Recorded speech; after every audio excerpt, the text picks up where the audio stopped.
We were discussing the midah of anava of Moshe Rabbeinu. So far, we discussed two parts to it. The first, that he saw the greatness in everyone around him.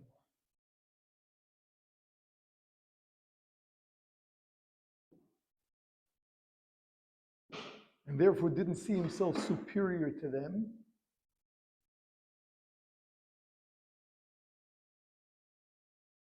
And even further, he was aware of his own issues, whatever they were. And because of that, he felt that every other Jew was more suited than he to be Hashem's messenger to Paro.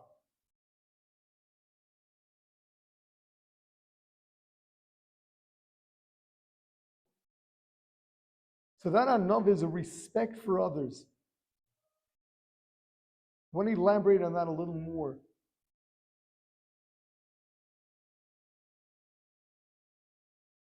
Everybody's got strengths, and their strengths are different. And there's nobody that's got all the strengths other than Hashem himself. There's no such thing as this one person that has everything. There is no such thing. And every Jew has something unique about him, some area where he is great, in a way that others are not.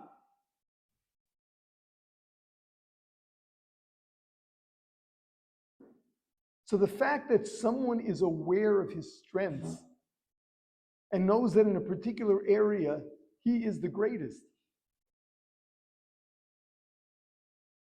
that cannot be removed from the context of everyone else has something like that. Some are more pronounced.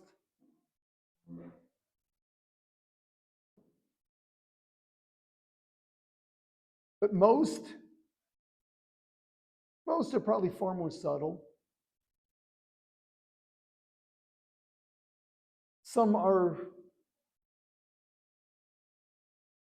affecting areas that everybody else can see. And others are in areas that only people very close to him can detect. So even though Moshe Rabbeinu understood that he had greatness, it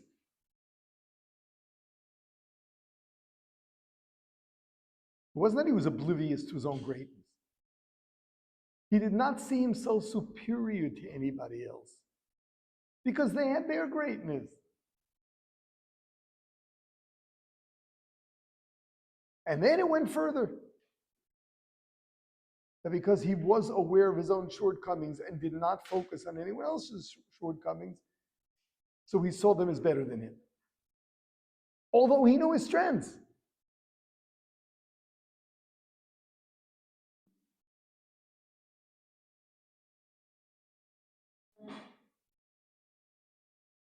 And this continued throughout. Meaning that Moshe Rabbeinu, even though he reached the level of prophecy, but the Torah itself says that no one else did. And he was instructed to write that down, and he wrote it, and once again, he had to have believed it.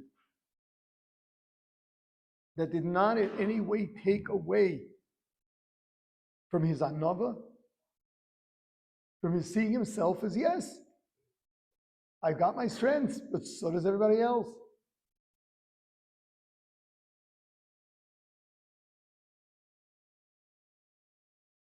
Another level, and this we really have to get into ourselves,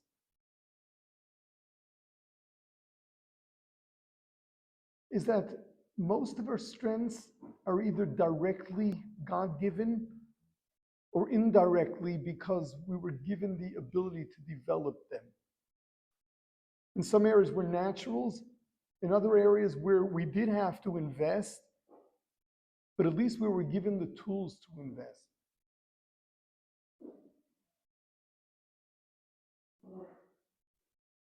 For anyone to consider themselves superior to others, perhaps because of their intelligence.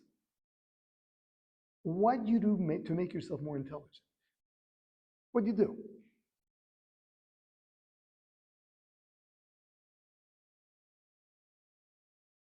It was a gift. Can't take credit for it.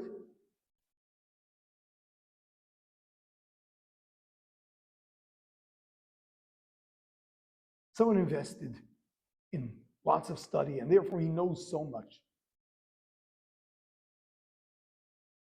So 1 second. He wasn't born with great study habits.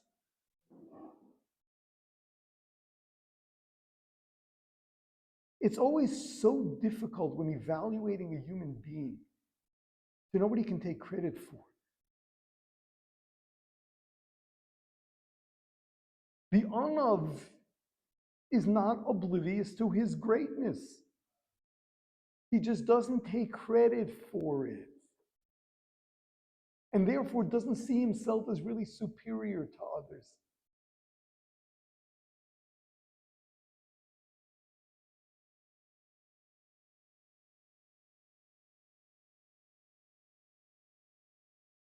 So in leadership, if one doesn't recognize his strengths, he will never access them. He won't utilize them. As a leader, he really has to capitalize on every strength he's got. Being unaware of his strengths, that's a liability.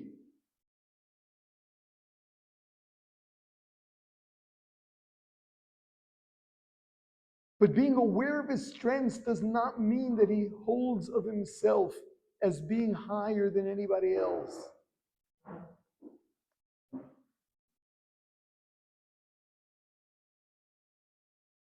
So that Moshe Rabbeinu is the Onav, yet he's able to write everything in the Torah that includes the fact that he's an Onav, that he's humble, and that he's the greatest prophet.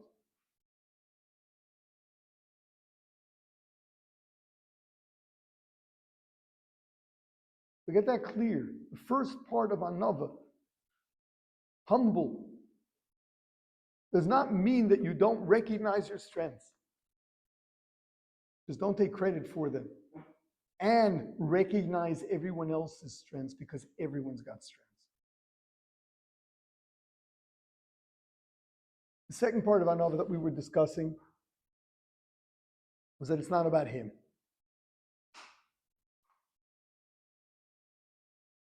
Keeps telling Hashem he doesn't want to go to Paro. It's not about him. It just has to get done. Doesn't make a difference who does it.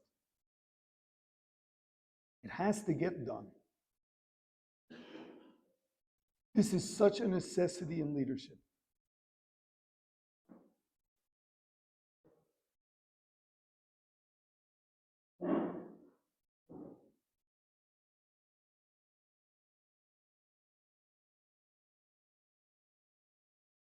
And we find the examples in the other direction.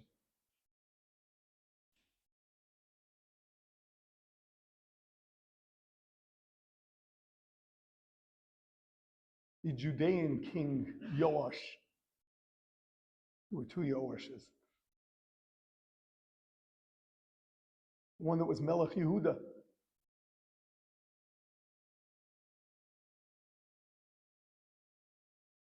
So in a family feud there over who's going to be the king, the whole family was killed. He hid in the Kodesh HaKadoshim, in the Holy of Holies. To save his life, it was mutter for him to go there.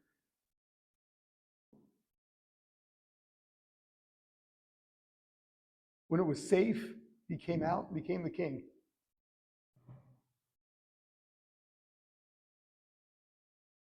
And so long as Yehoiada was the Kohen Gadol, that was his Rebbe, he was good. He was a good king. After Yehoiada's passing, he turned himself into an idol, into a god. It went to his head. He was the only Jew that ever grew up in the Kodesh HaKadoshim. He took himself a little too seriously. I guess he decided that there's a holy family up there, and he's part of it.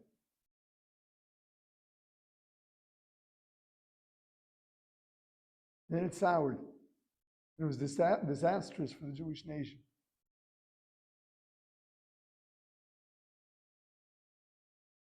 A leader cannot take himself too seriously. Once it becomes personal, you never know where it ends up.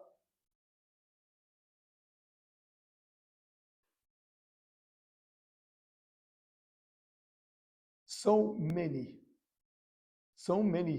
great, whether they're organizations, yeshivas, shuls, were destroyed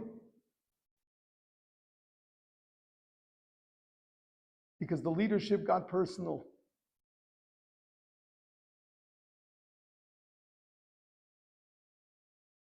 Leadership means you have to be open to taking insult.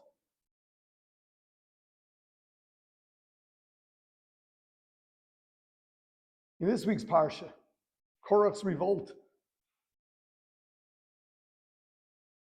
Moshe Rabbeinu's problem with it was not how dare he rebel against me.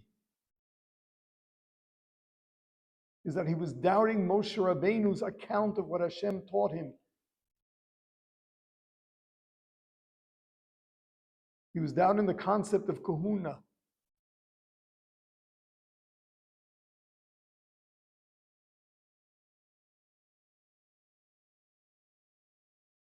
Moshe Rabbeinu was trying to appease him.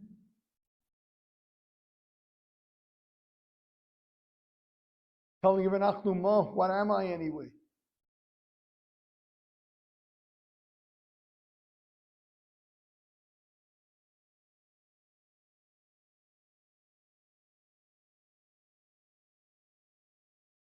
I always give this as a rule with people going into the rabbinate.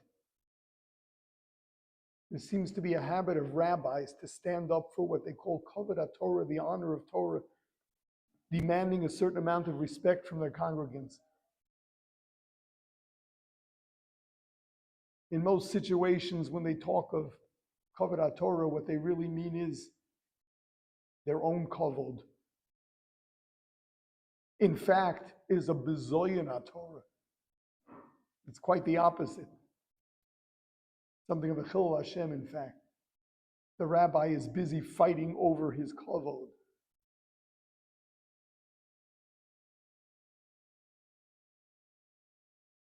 I'm not here to get you to start thinking critically of rabbis you may know. There are some people that are really standing up for kavod Torah. Majority are not. Or even if they are, it doesn't come over that way. Leadership can never be about the person. It's the cause.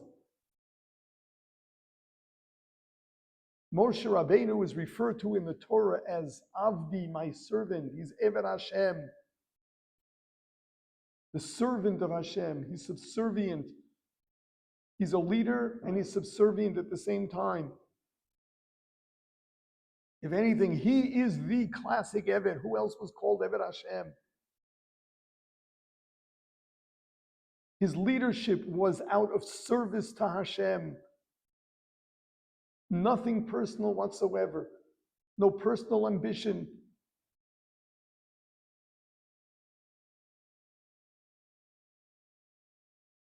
No, how dare you insult me? No such thing.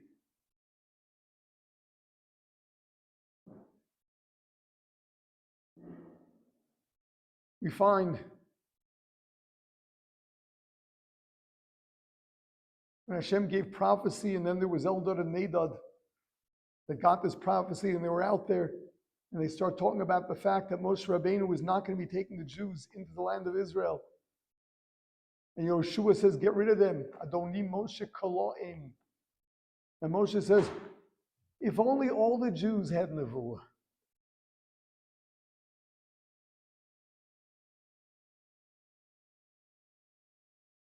There's just no self there whatsoever.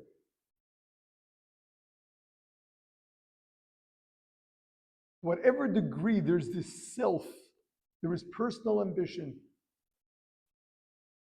whatever degree it's there, it detracts from one's ability to be an objective leader and an effective leader.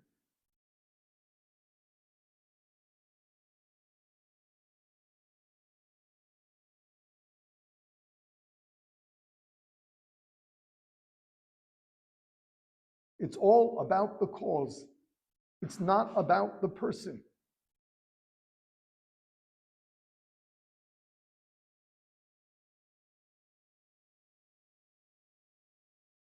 It takes work, but it's so rewarding.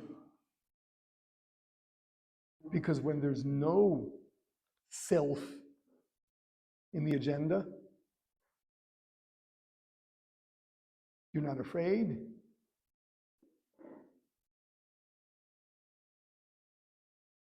Your happiness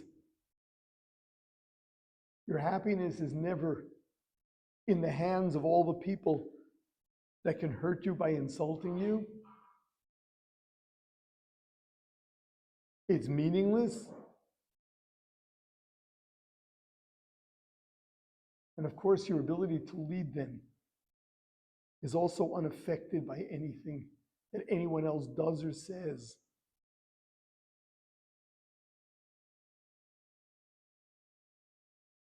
It is so rewarding. This is a necessity for everybody, but especially in the case of leadership.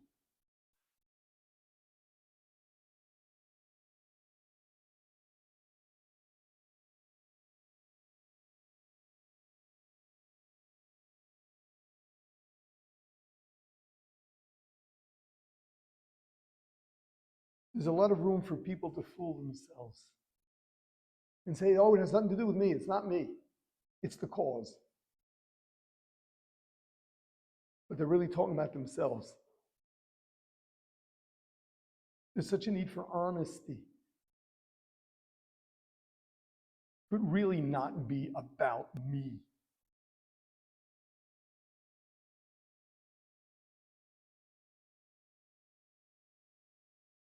Very easy to hide behind this, but deep down it's about me. Once again, that's dangerous and disastrous. You start taking things personally, people don't get along. Once it becomes personal, there goes the goal. Got to be clear. So this is the leadership of Moshe Rabbeinu. We already said he cared about everybody. He respected everybody. Didn't see himself as greater than anybody. And it wasn't about him. That is leadership. The leader is totally dedicated to the cause, not to himself. Okay.